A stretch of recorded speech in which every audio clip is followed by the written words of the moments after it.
The insurance adjuster pulled up on Monday at 8. He didn't even get out of the car. He sat there, staring through the windshield, tapping something on his tablet, and nodding to himself once a minute, like he was ticking boxes in his head. I stood at the edge of the driveway with a cup of coffee cooling fast and looked at what, last night, was still my garage. The roof lay in the yard like the lid of a tin can peeled back. Torn off by the storm. The boards that held the gable were snapped in half. One door had blown into the neighbor's yard, the other hung crooked on the top hinge. The north wall had a crack running its full height, moisture slowly darkening the ribs of the frame. It smelled like wet pine, damp plaster, and oil. The little lifting truss I'd built from 2x6s had bent like a washboard. The adjuster finally opened his door. Tall, thin, windbreaker. The number on his badge flashed and disappeared. I remembered his name, but it wasn't going to do me any good. "Mr. Reese?" he asked. "Yes." Storms recorded. Category 3 winds, gusts up to 70. "You filed yesterday?" Right after the sirens stopped. He gestured toward the garage with his tablet. "This isn't storm damage. This is material fatigue. And the foundation's weak. You haven't even gone inside." "Experience," he said, tapping the screen again. "Age-related deterioration. Improper roof fasteners. The garage sits on a strip footing without proper support. The storm may have worsened it, but it didn't cause it. It was whole on Saturday. And by Sunday it already had stress fractures." He gave the slightest smile. "You understand. I have photos. From Saturday.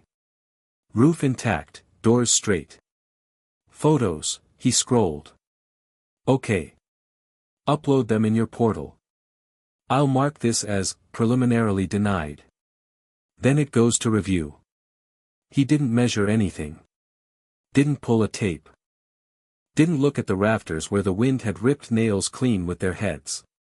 Didn't see how a gust tore the ridge cap and set it down on the lilac bush.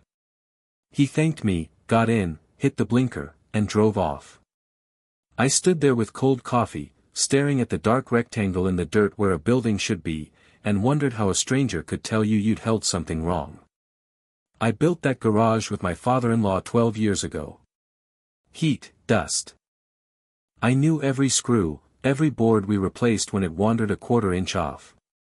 In the online portal the claim glowed yellow, under review. An hour later an email arrived, initial assessment, no coverage. Reason, wear and tear, building code violations during roof installation, improper fasteners. You may appeal. I didn't get nervous. I just poured another coffee, walked to the shed, pulled my laser distance meter, a 30-foot tape, a level, a pad with a few pages left, and did what I know how to do. Measured. Photographed. Wrote. The storm hit at night. I woke to the siren, heard something sliding, a branch scratching up top, metal clanging in the yard.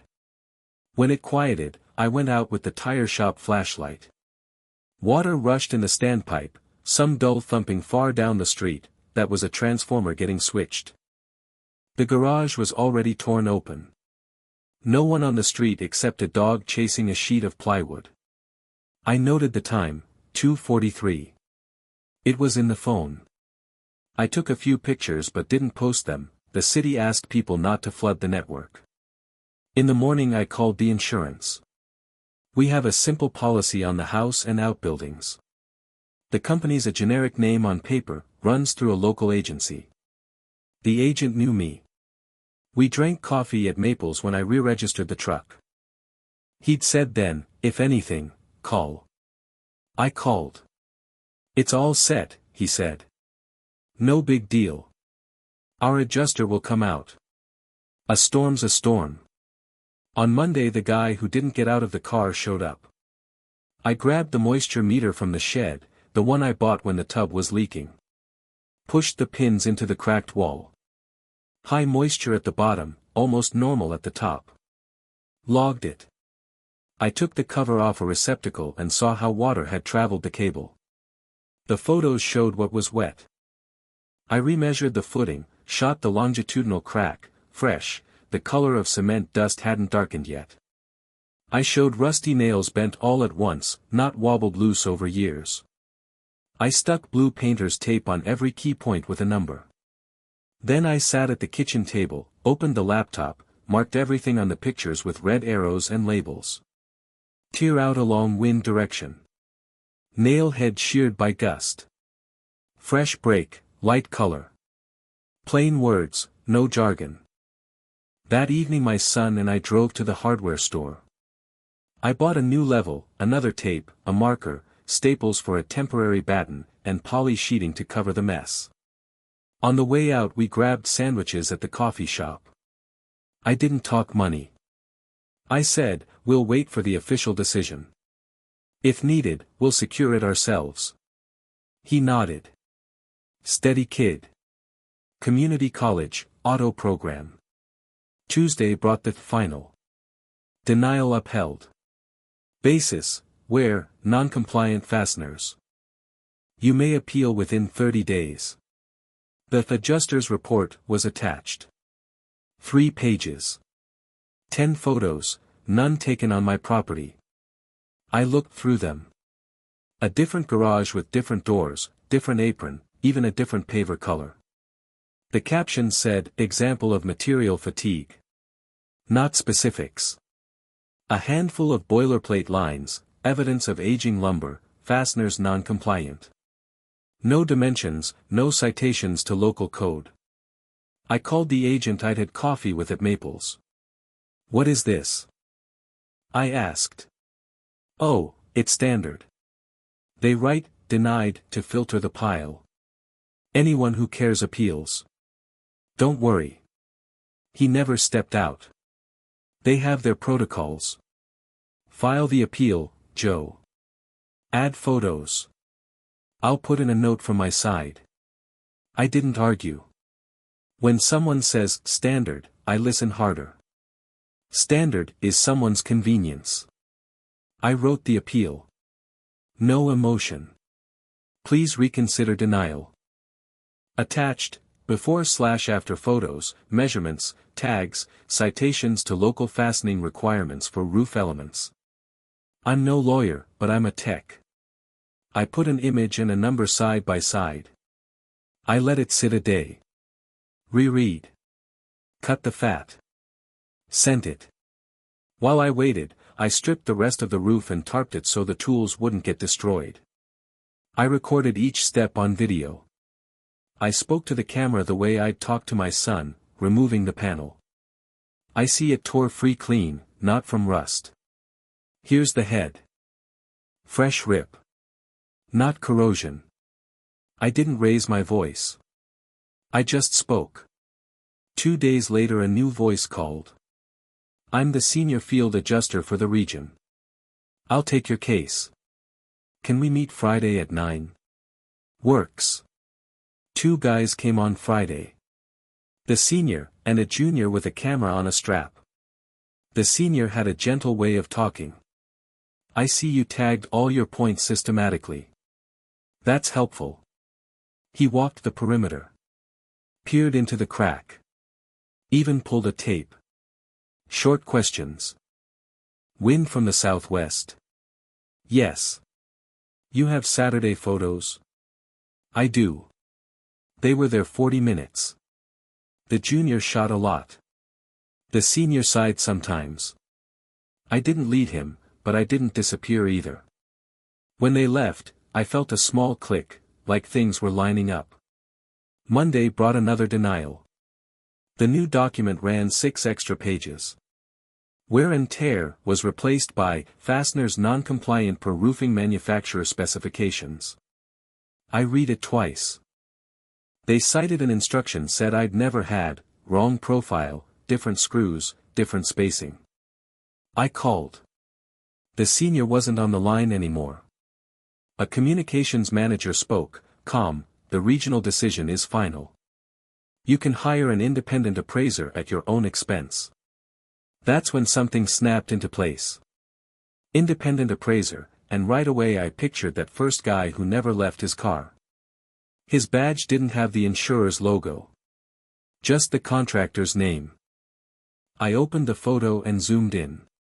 I searched it. Real firm. Registered office in a business park out by the highway. Website was a flyer with standard phrases. Also, certified partner of a third-party appraisal network. I clicked again. Another company, expert loss assessments for insurers. Same phrases. A logo for a big broker at the bottom, outsourced services. It was a chain. The main insurer hired a regional office to process claims. They hired a contractor for site visits. The contractor used partners to verify standards. Every link had fancy words and no accountability. If they denied, it was based on external expertise. If they were wrong, the region will review. If the region denied, you can go independent. I looked at the signature on my denial. Name and senior coordinator. I searched the name. Not much. A 2-line LinkedIn. But the name showed up other places, court dockets. Not as a defendant. As a representative in cases where people sued insurers over denials. In all of them the same formula, where, non-compliance, sample photos. I don't look for fights.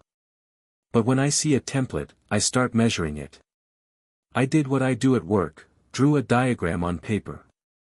My claim in the middle. Arrows to everyone who touched the yard or the file. I marked call times, letter dates, document numbers.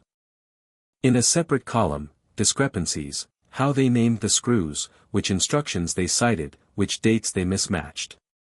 I counted 11 inconsistencies across 2 documents. Then I drove to the city building department. In Briar Ridge our inspectors aren't bored.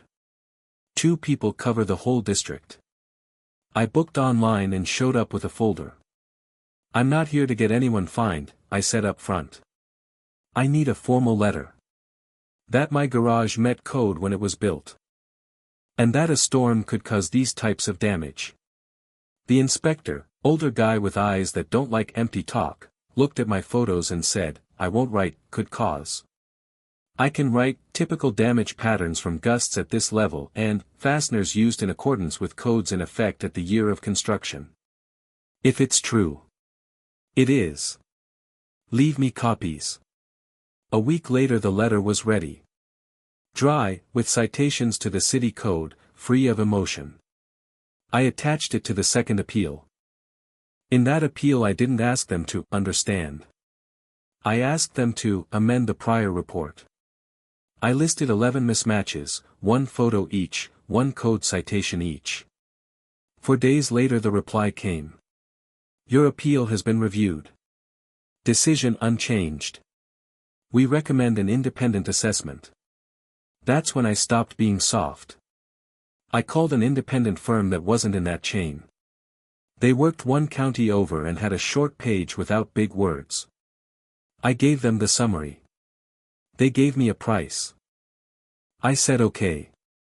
They came 3 days later. The independent appraiser was practical. Work pants, scuffed knees, camera that didn't sparkle. He took out his handheld anemometer and showed me airport records for wind direction that night. He studied the tier lines and said, the wind hit from there. See this, the tier outline matches. This isn't corrosion or age. It's trajectory. He wrote a 12-page report. Every photo labeled, measured, with arrows. Conclusion, primary event, storm wind, secondary, moisture intrusion. I paid and thanked him. Then I went to Maples, took the back table, and opened the laptop. I drew another diagram, this time not for me. For whoever would read it with no time to spare. What happened, what's claimed, what's verified. Plain language. No, I believe. Only, there is. I'm not big on posting publicly. But I knew the editor of the small town paper, he ran columns with facts. I didn't want a scandal. I wanted someone to look at the subcontractor chain and say, that's not how this should work. I didn't name a big company. I wrote regional office, outsourced adjuster, partnered appraisal. I described how the first adjuster never left the car. How the second measured but cited the wrong instructions. How the denial used stock photos. And how my city inspector's letter and the independent report said the opposite. I didn't ask him to publish. I asked, point me to whoever can actually check this. The editor called that day. Can I send a reporter? He asked. You can. But no screaming headlines. I want resolution, not clicks. Understood. The reporter was one of those who don't waste words. I walked him through everything. He asked about the arrows on photos, the document numbers, call times. He didn't ask, how did that make you feel? I liked that. 2 days later the paper's site ran a quiet piece, Briar Ridge resident questions subcontracted adjusting practices. My garage, my arrows, a quote from the inspector's letter, a quote from the independent report. And the reporter's request to the regional office, please comment on these discrepancies. They sent the paper a comment. They sent me an email. We will review this claim. I knew we will review sometimes means we'll sit on it. So I took 2 more steps. First, an official complaint to the State Department that licenses adjusters. I found the form. Filled it carefully. Potential use of stock materials in reports. Potential citation of instructions not applicable to the installed materials. Please investigate. I attached everything I had. I included names, the ones on documents. Not the people who just answered phones.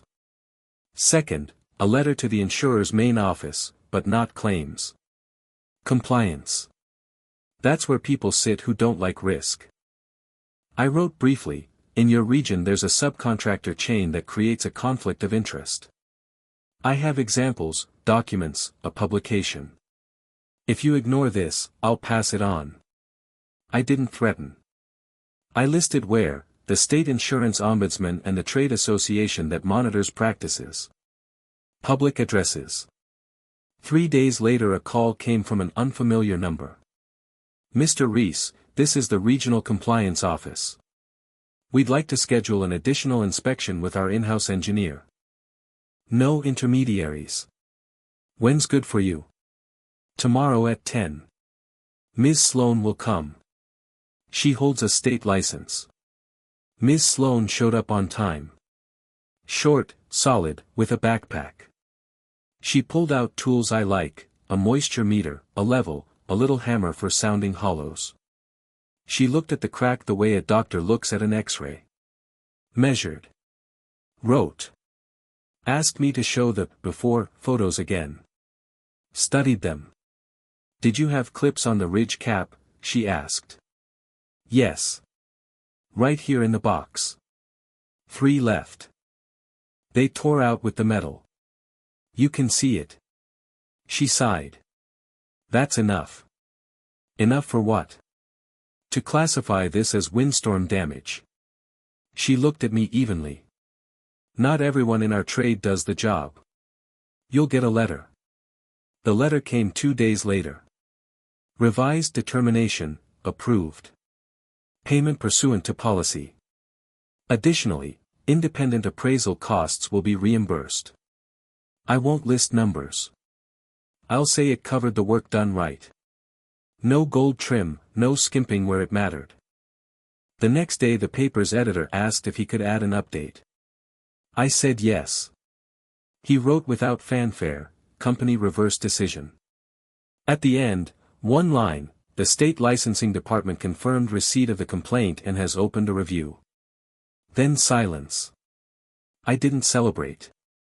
I just went back to the hardware store and loaded the truck with boards, metal, and the fasteners I should have had from day 1. Extra clips. Underlayment better than before. A membrane an engineer recommended in a video where he explained things without fancy words. My son looked at the list. Too much, he asked. Just right. We worked slow. I took down the temporary bracing, set new members to the string line. Every screw at the same angle. Every panel with an even lap. I taught my son how to hear wood when it seats right. In the evening I sat on the edge of the driveway and watched the new ridge cap shine under the far streetlight. It smelled like fresh resin and metal cooling after sun. Halfway through, another letter arrived. Your complaint has been logged. Following review of subcontractor practices, several regional contracts are temporarily suspended for internal audit. Second paragraph, associated appraisal partners are providing the licensing department with an explanation regarding use of examples in reports. That was it. No names, no drama. But I read it and understood, someone traced the chain and didn't like it. A month later the garage was done. I called the inspector who'd issued the letter. Come by when you can, I said. Have a look. He came Saturday morning, when the air smelled like coffee and damp concrete. He took the roofline in with one look, rapped twice, checked the fasteners. That's how you do it, he said. I can issue a post-repair compliance letter. Hearing you say it is enough. I'll bring the paper anyway, he said. Paper makes people calmer. When he left, my son and I put the shelves back. I wiped the wrenches and laid them out by size. I even found a socket I'd lost last fall. Small win, but good. Later I stopped by Maples. The owner slid me a coffee and said, I read it. Good you didn't make a scene. You just did it right. I don't know any other way. Now a lot of folks will write in. After that storm, half the town's got stories. Good. Maybe it helped someone. That evening another email landed. Update on your claim, payment issued. There was a button. I clicked. The number came up, and under it, in little letters, thank you for your cooperation. I smiled. Not because they were grateful. Because the chain that was supposed to look solid slipped when you push into it with simple things, a measurement, a photo, a code, patience. Not everything needs to be a fight. Sometimes quiet balance is enough. I didn't want anyone out of work. I wanted that when a person steps out with coffee in the morning and sees their garage roof gone, the car that pulls up doesn't stay shut. That the one who arrives pulls a tape, kneels in the wet corner, and gets his knees dirty. That the answer isn't a template but a fact. That's not heroics. That's a trade. I didn't write anyone else. I turned off reminders. I didn't follow them. Maybe they fixed things. Maybe not. Not my business anymore. My job is keeping my house dry and square. Teaching my son how to snug a bolt and when not to rush. Keeping my wife from worrying about one more piece of paper. I slid the folder onto the top shelf. That's where warranties, receipts, and the plot plan live. They sit quietly until they're needed. Mostly, they're not. When the first snow fell, I went out in a jacket and looked up. The new ridge sat straight. Snow settled softly, no sags. Somewhere far off a plow hissed down the street. The garage was dry. The level we'd bought after the storm hung above the bench. I ran a finger along the glass. Clean. I took a sip of coffee and thought that justice isn't a loud sound. It's the silence when nothing squeaks. In spring a man stopped me by the mailboxes. About 50, work jacket. You the one who had the insurance thing? He asked. I am. I read it. I've got something similar. Can I look at your documentation? How you labeled things? You can. Come by tonight. I'll show you. He came. I took down the folder. It was thicker than before. I'd added blank templates, how to mark photos, how to log measurements, how to name files so nothing gets lost. I showed him with a marker, what's the arrow, what's the note, where the number goes, where the date. I told him what I'd told my son, don't write extras. Don't throw insults. Write a fact. And always start with code. Codes matter to them. What if they still deny it? Then appeal. Then go independent. If you see a template, don't headbutt it. Work around. And if you can, send it to compliance, not the call center. They understand risk language. They don't need likes. They need quiet paperwork. He nodded. Tugged his jacket straight. He was in a hurry to get home. 2 kids, he said. I knew that before he said it. That's how fathers walk at night, faster than other people. While he stood in the doorway, I added, this isn't a war. It's a job. Do the job straight, and your odds are good. He stopped like that mattered more than everything I'd shown him in the folder. Thanks, he said. When he left, I set the folder on the shelf and closed the door. The garage felt warm, like a little shop that had become itself again. I stood in the quiet and listened to my son's pickup engine fade down the street. Then I went inside. The kitchen smelled like the chili my wife was making. I set the cup under the tap, filled it with water, and drank. Some things you do loud. Some things you do so no one hears. This was the second kind. It didn't end with someone losing. It ended with things back where they belong. And when the wind kicked up again that night, I slept steady. Like lumber sitting on a true foundation, held the way it's supposed to be.